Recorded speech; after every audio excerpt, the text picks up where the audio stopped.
On his arrival in Samarra, Death's first thought was to track down the man who had thought to evade him in Baghdad and settle their score. But something made him pause. What was the hurry?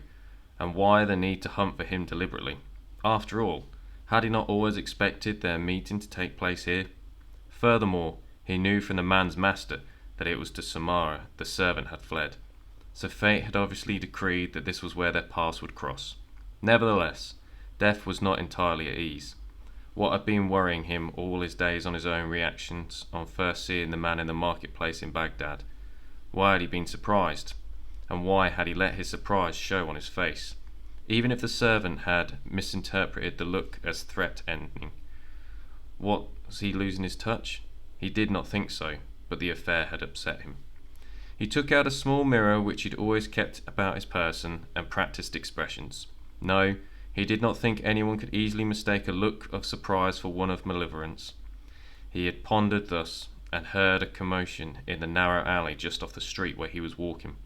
Two men were grappling with a third, apparently trying to rob him.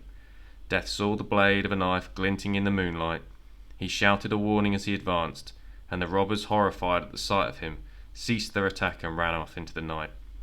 "What good fortune you came by at that moment, sir," the victim said, "for if you had not, those villains would have undoubtedly murdered me. How can I repay you?" "I have no need for a reward," said Death. "Well, I am doubly grateful," the man said, "especially as this is the second time today I have narrowly avoided death." Now, Death was thoroughly confused. He quickly took his leave of the man, who was clear he did not recognize him, although the two robbers had. Death found a quiet, dark place to be alone, and there he stayed for several days. He needed to think.